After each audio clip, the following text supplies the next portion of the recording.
Hello everyone, welcome to Indian Express explain daily claims analysis dated सितंबर 4। पहला article discuss करते हैं। अब ये अच्छा आर्टिकल है, इसको डिस्कस करते हैं। ठीक है, ये डाउन टू अर्थ में भी आया था, तो एक बार डिस्कस करते हैं इसे। अब देखो, इंडियन वुल्फ या फिर Indian grey wolf is in news because of the killing of a 3-year-old girl. और 2 वुमेन को इसने इंजर कर दिया है। कहाँ पे?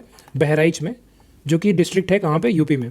और ऑल्सो मैन एनिमल कन्फ्लिक्ट के केसेस काफ़ी आ रहे हैं, तो इसको एक बार डिस्कस कर लेते हैं। अब वुल्फ की इंडिया में 2 स्पीशीज़ मिलती हैं। एक होता है इंडियन ग्रे वुल्फ या फिर इंडियन वुल्फ, और दूसरा है हिमालयन वुल्फ या तिबेतियन वुल्फ। ठीक है, अब इंडियन ग्रे वुल्फ का देख लेते हैं। अभी देखो इसका एक्सटेंट कहाँ कहाँ मिलता है ये। अब ये ऑलमोस्ट देखो डेकन प्लेट्यू वाला पूरा रीजन और जो प्लेन्स वाला गंगा प्लेन्स वाला रीजन है उन सब में मिलता है, इवन डेजर्ट वाले एरियाज में मिलता है। ये प्रीफर करता है ओपन ग्रासलैंड्स, ठीक है, या स्क्रब लैंड्स, उनको प्रीफर करता है। फॉरेस्टेड एरियाज ये प्रीफर नहीं करता है। और देखो इसका वेट जो है बहुत कम है इन कंपैरिजन टू ह्यूमन। तो ये यूजुअली जो है ह्यूमन्स को अटैक नहीं करता है, बट छोटे बच्चों को या फिर प्रेग्नेंट वुमेन हो गई उनको बहुत ज़्यादा अटैक करता है। ठीक, और लाइफ स्पेन कितना है? 5 से 13 साल। ठीक, अब ये सोशल एनिमल्स होते हैं, यूजुअली एक ग्रुप में किल करते हैं, ठीक है, हर्ड्स में, लेकिन इनका बहुत छोटा सा ग्रुप होता है, 5-10 का। ठीक है, and they are also responsible for cooperative hunting. Cooperative hunting में मतलब क्या होता है कि ये मिलजुल के हंट करते हैं। ठीक है, अब ड्यूरिंग द ब्रिटिश पीरियड इनके ऊपर बाउंड्री रखी गई थी इनको किल करने के लिए, क्योंकि ये बहुत ज़्यादा उस वक्त लोगों को किल करते थे, तो इनको वर्मिन स्पीशीज़ का भी दर्जा दे दिया गया था तब। बट अभी क्या है, अभी इनका स्टेटस जो है वो IUCN स्टेटस जो है वो लीस्ट कंसर्न है, और ये शेड्यूल 1 में आते हैं WPA एक्ट में। ठीक है, तो वर्मिन स्पीशीज़ तो हुए ही नहीं, और साइट्स के अपेंडिक्स 1 में आते हैं। ठीक है, अब देखो दूसरी जो वुल्फ स्पीशीज़ इंडिया में मिलती है उसका नाम है हिमालयन वुल्फ या फिर इसको तिबेतियन वुल्फ भी बोलते हैं। अब देखो तिबेतियन वुल्फ से क्या समझ में आ रहा है कि ये इस वाले रीजन में मिलेगा। तो देखो यहाँ पे नेपाल में मिलता ही है, चाइना में मिलता है, भूटान में मिलेगा, इंडिया में मिलेगा। ठीक है, और इंडिया में भी कहाँ कहाँ पे? JNK हो गया हमारा, ये पूरा रीजन देख लो, JNK, लद्दाख, हिमाचल प्रदेश, उत्तराखंड, और इधर हो गया हमारा सिक्किम।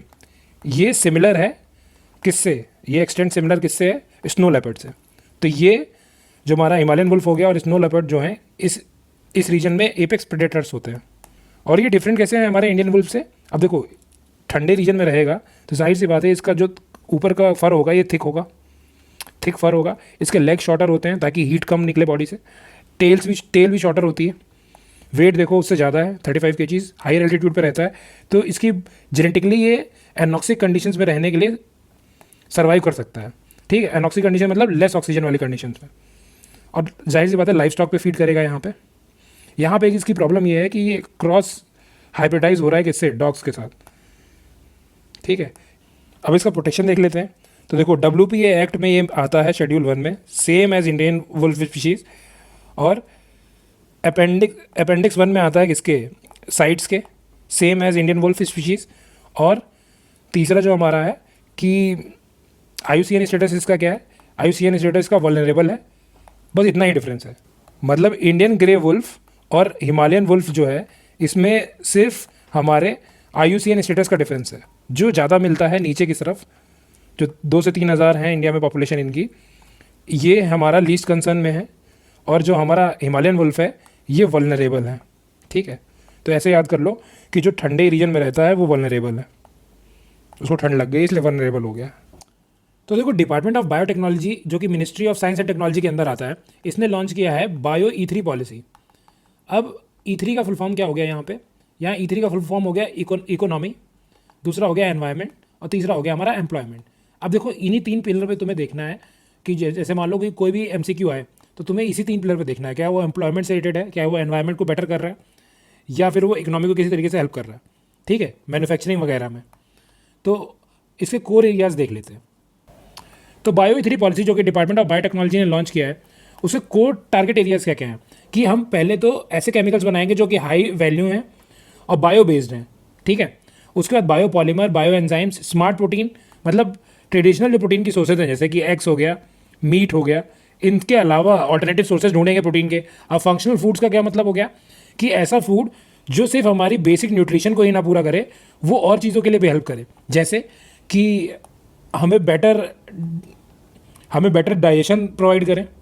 ठीक है, ऑक्सीडेटिव स्ट्रेस कम करे बॉडी में। अब प्रिसीजन बायोथेरेपेटिक्स का मतलब क्या हो गया कि ऐसी दवाइयाँ जिनकी एफिकेसी बेटर है, ठीक है, और इनके हार्मफुल रिएक्शंस भी कम हो जाते हैं। फिर क्लाइमेट रेजिलिएंट एग्रीकल्चर, मतलब एग्रीकल्चर में कुछ हेल्प करेगा। कार्बन कैप्चर और यूटिलाइजेशन, ठीक, और मरीन और स्पेस रिसर्च। स्पेस रिसर्च में ऐसे ऐसा हो गया कि मतलब ऐसे एल्गी वगैरह ग्रो करें जो कि वहाँ पे फूड की सोर्स की तरह काम कर सकें। अब देखो इन शॉर्ट अगर समझो इस चीज़ को, तो बेसिकली ये क्या करेगा, जो भी एग्जिस्टिंग इंडस्ट्रियल और मैन्युफैक्चरिंग प्रोसेस है ना, उसको क्या करेगा, उसमें बायोटेक्नोलॉजी का यूज़ करेगा। ठीक है, अब देखो इस आर्टिकल में कुछ टर्म्स मेंशन है, उसको डिस्कस कर लेते हैं। बस देखो तुम्हें ब्रॉड ब्रॉड समझना है कि अगर पूछ दे कि ये टर्म क्या है तो तुम टिक लगा सकोगे उसमें से कौन सा ऑप्शन बेस्ट है। ठीक है, तो प्रेसिजन फर्मेंटेशन में क्या होता है, नॉर्मल फर्मेंटेशन में हम क्या करते हैं, मिल्क वगैरह यूज़ करके कर्ड वगैरह बना लिया या फिर आइसक्रीम वगैरह बना ली। ठीक है, इसमें क्या करेंगे कि प्रेसिजन में क्या होगा कि लोअर कार्बन एमिशंस होंगे। ठीक है, इवन हम एनिमल फ्री मिल्क यूज़ करेंगे यहाँ पे। ठीक है, मतलब हमने एक तरीके से बायोटेक्नोलॉजी का यूज़ करके कोई मिल्क बना लिया, उससे करेंगे। ठीक, दूसरा एक पॉलीलैक्टिक एसिड जान लो कि ये बनता है, ये बेसिकली एक तरीके का प्लास्टिक है। ठीक है, और ये बनता कैसे है, कॉर्न में जो स्टार्च मिलता है या शुगर केन में मिलता है उसको यूज़ करके बनाया जाता है। ठीक है, तो ये क्या होता है, ये बायोडिग्रेडेबल होता है। तो याद रखना है पॉलीलैक्टिक एसिड जो है ये एक प्लास्टिक में यूज़ होता है और ये बायोडिग्रेडेबल होता है। अब सिंथेटिक बायोलॉजी का मतलब क्या हो गया, मतलब हम बायोलॉजी का यूज़ करके हम सिंथेटिक प्रोटीन्स बनाएं या एंजाइम्स बनाएं। ठीक है, और एक टर्म दे रखा है ऑर्गेनोजेनेसिस या ऑर्गन इंजीनियरिंग, नाम से पता चल रहा है। जेनेसिस का मतलब क्या होता है, किसी भी चीज़ का उद्गम। तो ऑर्गेनोजेनेसिस का मतलब क्या होगा कि हमें ऑर्गन्स बना रहे हैं। ठीक है, आगे फंक्शनल फूड्स। अब फंक्शनल फूड्स ऑलरेडी मैंने बता दिया, बट फंक्शनल फूड्स ये होते हैं जो सिर्फ तुम्हें बेसिक न्यूट्रिशन ही ना दे रहे हो, वो और भी चीज़ों में हेल्प कर रहे हैं, जैसे तुम्हारा डाइजेशन बेटर कर रहे हैं या फिर तुम्हारी बॉडी में ऑक्सीडेटिव स्ट्रेस है उसको कम कर रहे हैं। ठीक है, अब देखो इस आर्टिकल को तुम मेंस में बहुत जगह यूज़ कर सकते हो। जैसे देखो जहाँ तुम्हें R&D का एग्जाम्पल देना है, रिसर्च एंड डेवलपमेंट का, वहाँ तुम इसे बोल सकते हो कि ये जो पॉलिसी है ये प्रमोट करेगी रिसर्च एंड डेवलपमेंट। ठीक है, अब जहाँ पे भी तुम्हें इंडस्ट्री का एग्जांपल देना है वहाँ तुम बता सकते हो कि अब इंडस्ट्री को सिर्फ मैन्युफैक्चरिंग नहीं करनी है, उन्हें बायो मैन्युफैक्चरिंग की तरफ जाना है। ठीक है, और कैसे देखते हो एनवायरनमेंट में इसे यूज़ कर सकते हो कि ये पॉलिसी जो है कैसे हमें हेल्प करेगी इन रिड्यूसिंग कार्बन एमिशंस। ठीक है, उनके कार्बन सिक्वेस्ट्रेशन में भी हेल्प कर सकती है। और इसका कहाँ यूज़ कर सकते हो, एम्प्लॉयमेंट में एग्जांपल दे सकते हो कि एम्प्लॉयमेंट बढ़ाएगी ये, क्योंकि जितना R&D होगा उतना ज़्यादा हमें मैन फोर्स चाहिए होगी। ठीक है, और इसको एजुकेशन में भी यूज़ कर सकते हो। एजुकेशन में अगर तुम्हें एग्जांपल देना है तो वहाँ पे यूज़ कर सकते हो कि हमें R&D बढ़ाने की क्यों ज़रूरत है, क्योंकि जो वर्ल्ड है वो मोर फ्यूचरिस्टिक होने वाला है। ठीक है, तो हमें R&D की ज़्यादा ज़रूरत है, उसके लिए हमें अपनी प्राइमरी एजुकेशन सेकेंडरी एजुकेशन को बेटर करने की ज़रूरत है। ठीक है, और क्या कर सकते हो, इसको इस तरीके से भी यूज़ कर सकते हो यार कि जैसे मान लो कि AI वगैरह से, कि AI हो गया हमारा, जो हमने नेशनल क्वांटम मिशन लॉन्च किया है, और क्या हमने लॉन्च किया है, ग्रीन हाइड्रोजन मिशन हो गया हमारा, इन सबको इंटीग्रेट कर देगा ये बायो मैन्युफैक्चरिंग वाला पोर्शन। ठीक है, तो ये सब इसको हेल्प करेंगे धीरे धीरे। अब देखो OpenAI का जो प्रोजेक्ट स्ट्रॉबेरी है ये ऑलरेडी मैंने डिस्कस कर रखा है द हिंदू में, तो रिवीजन करते रहा करो। ठीक है, और इसमें बस जानना ही ये जरूरी है कि स्ट्रॉबेरी जो है ये एक AI से रिलेटेड प्रोजेक्ट है, और दूसरा इसका पहले क्या नाम था, इसका नाम था पहले प्रोजेक्ट Q। और एक बात इसमें जानने वाली ये है कि आर्टिफिशियल जनरल इंटेलिजेंस क्या होता है। ठीक है, तो बेसिकली जो अभी नॉर्मल AI हैं ये इतने इंटेलिजेंट तो है नहीं, तो बेसिकली इनके पास अगर ह्यूमन जैसी इंटेलिजेंस आ जाए, ठीक है, या ह्यूमन के बियॉन्ड इनके अंदर इंटेलिजेंस आ जाए, उसको बोलते हैं आर्टिफिशियल जनरल इंटेलिजेंस। तुम्हारे लिए बस इतना ही जानना ज़रूरी है कि आर्टिफिशियल जनरल इंटेलिजेंस AI से कैसे डिफरेंट है।